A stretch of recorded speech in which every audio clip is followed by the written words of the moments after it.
Well, you know what this story is. Two wrongs don't make it right. Okay, we're over it. So now we're going to talk about the chakras today. Ooh. Everybody seems to be excited about chakras.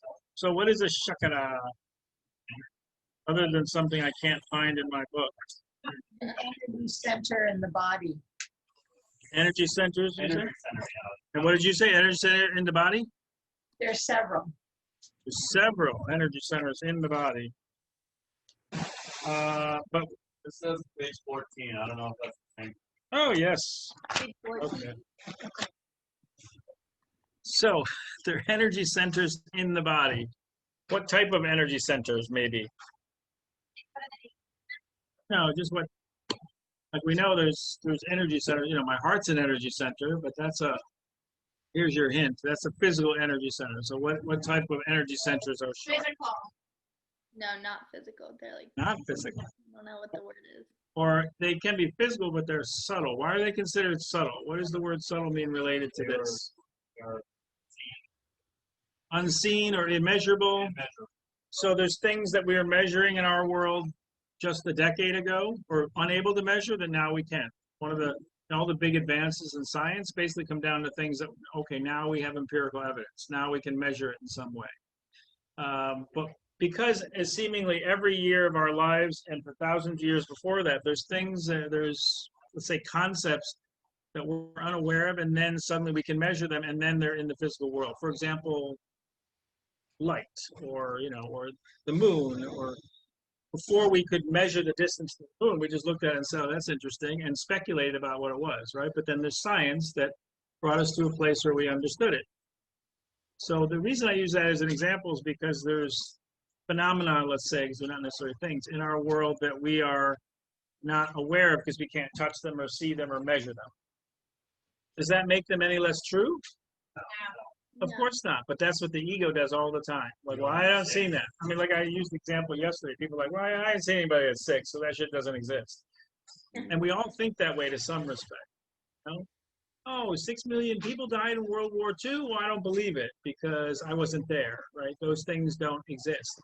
So, of course, we discussed yesterday during commitment what the definition of ignorance is as it relates to that. Not like pointing at someone and saying they're ignorant, but what's the definition in that sense? Well, what is the definition of ignorance? What's that? You might say uneducated. What else might you say? Look back in your notes, or look back under, I think it was under commitment. Anyway, it isn't necessarily uneducated. It's partially, you can see it as uneducated.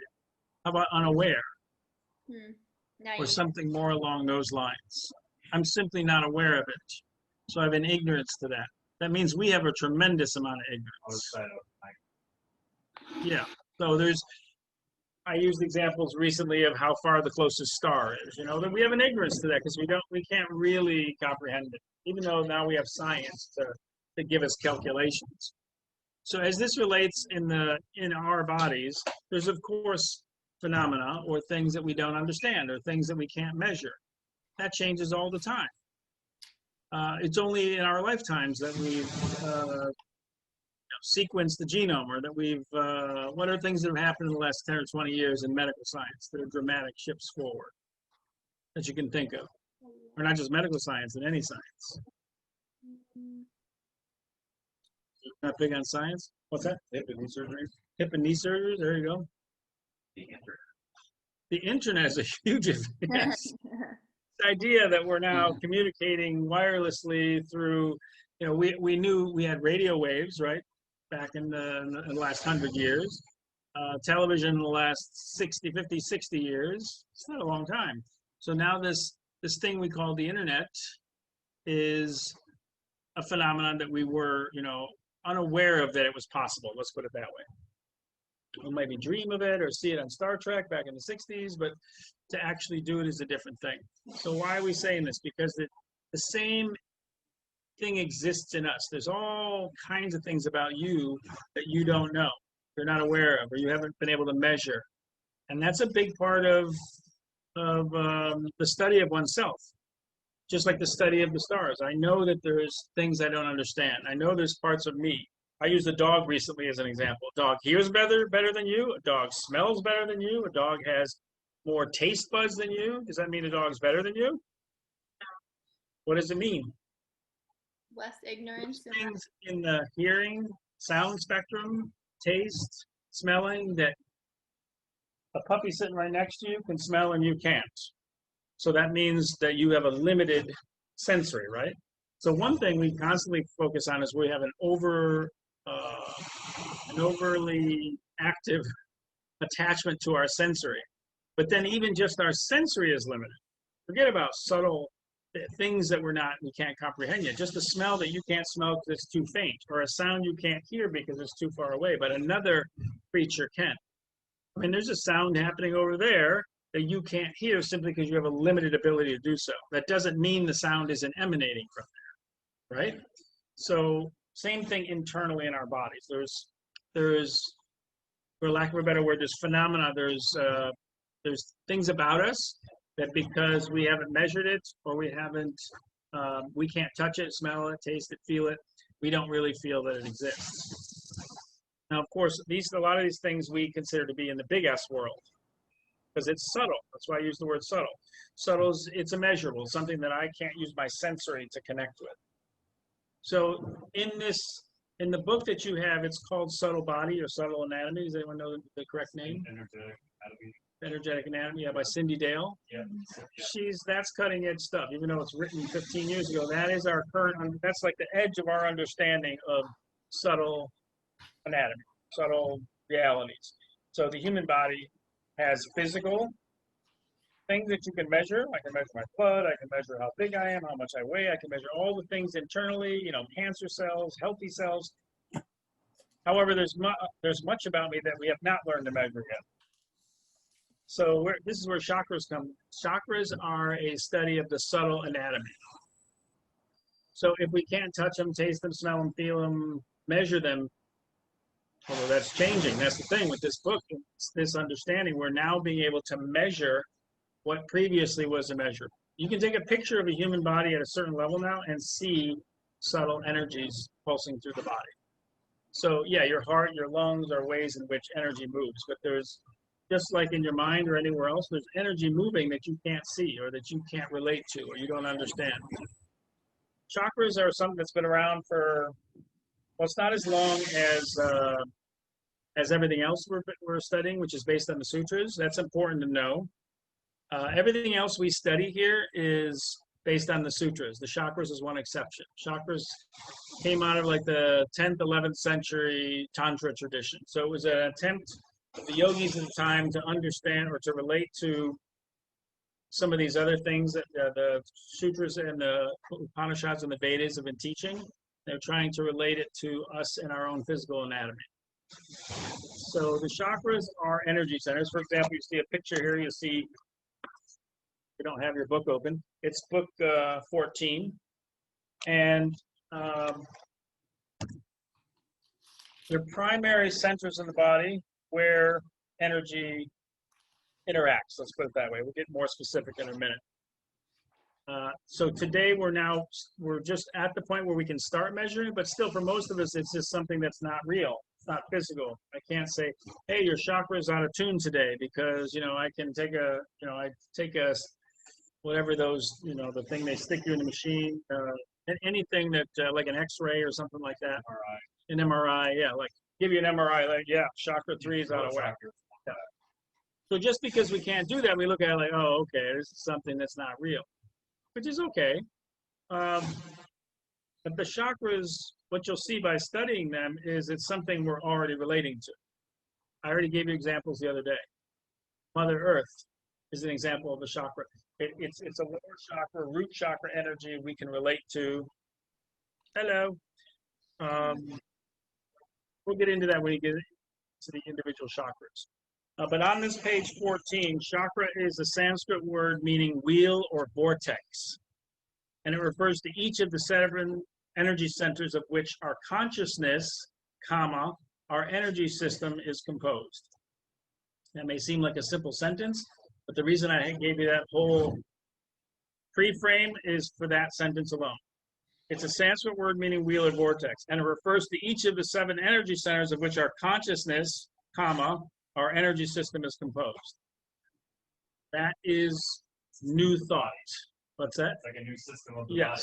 To say that our consciousness / our energy system are essentially one and the same, or at least, put in that way, is a big step. That's not how humans viewed consciousness outside of the yoga science world, prior to maybe 20 years ago. So what we have is convergence. We have the yoga science has been teaching something in subtle anatomy, subtle energy for thousands of years, and current science is meeting it. That's the good news. We're at a good time because current science is explaining what yogis have been saying for millennia. And this is one of the things. So it's our consciousness, which we've referred to many times before. When we talk about energy, it's not just energy. It's energy has consciousness. Let's put it that way. And it's a different understanding of consciousness for the Western person. For the Eastern person, it's always been that way. So I'll say that line again. Chakra is a Sanskrit word meaning wheel or vortex, and it refers to each of the 7 energy centers of which our consciousness, comma, our energy system is composed. These chakras are energy centers. These chakras, or energy centers, function as pumps or valves, regulating the flow of energy through our energy system. So just picture in your mind a pump or a valve, like at a water station or something, or even in your house, a valve that turns on and off water. Same thing, except for it's focusing, it shifts subtle energy, something that you can't necessarily measure.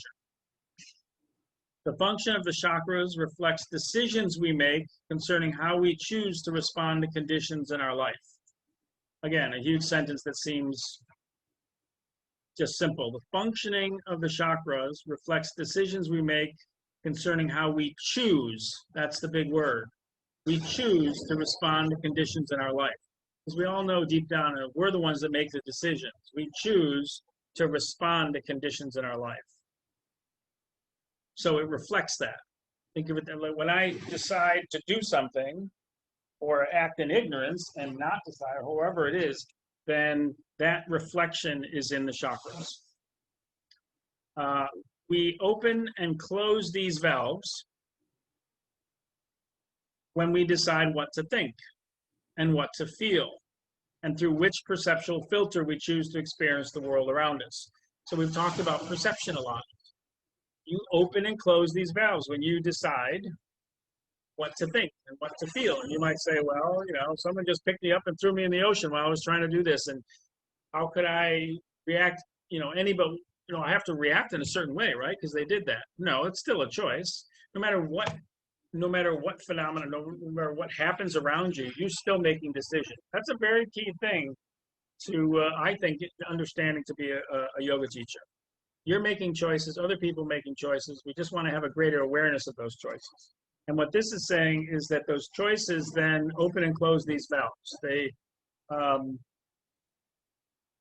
say it again here, we open and close these valves when we decide what to think, what to feel, and through which perceptual filter we choose to experience the world around us.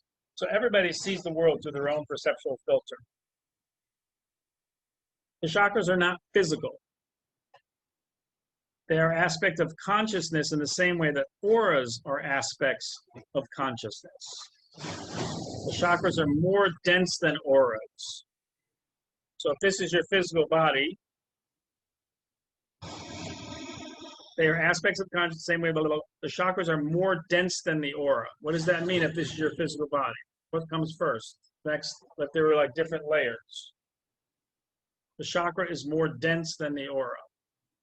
That means it's closer to the physical. Does that make sense? So I have my physical body. You want to make a visual, see the human body, and then around it, there's an aura. Have you ever seen an aura in another person or in yourself in a mirror? Oh, okay. Well, that'll be fun. I'll show you how to do that. Certain light, you can look in the mirror and see your aura around you. And so the human body gives off massive amounts of energy.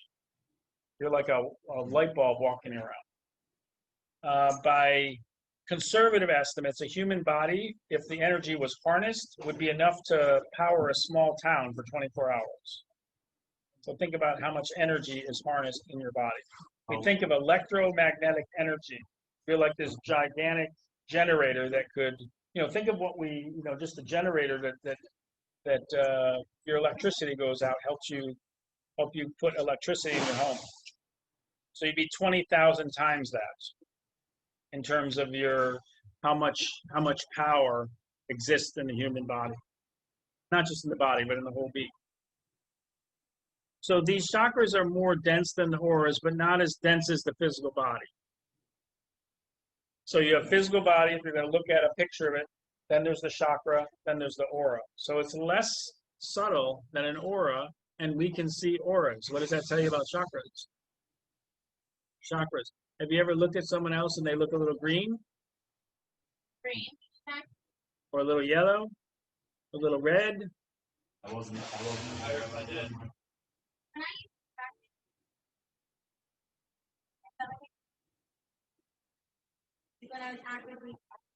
Yeah, Reiki's a good example because you're working with subtle energy, right? You can actually move energy and not even touch somebody. I have a friend that can sing a certain note to you, to a part in your body that you feel pain, and boom, the pain goes away. Because they have the ability, this is the power of music, but power of music that's concentrated, just like the power of light concentrated is a laser, right? Now we do amazing things with lasers because we can focus the beam. Some of the most, the most advanced surgery is done with lasers. There's a thing called gamma knife. They put this thing on your head and it's perfectly, like within 1,000th of a millimeter, it's aligned. So then they can shoot a laser and take out a what do you call it? A tumor in your brain. It's pretty incredible stuff. So that is the focused power of light. And now we're talking about the focused power of sound. Human body, you'd say, well, how does he have that much energy? Well, it's just, it has a different function. It's not focused in the same way. If you use the same energy in the human body to turn into something that was that focused, the power would be incredible.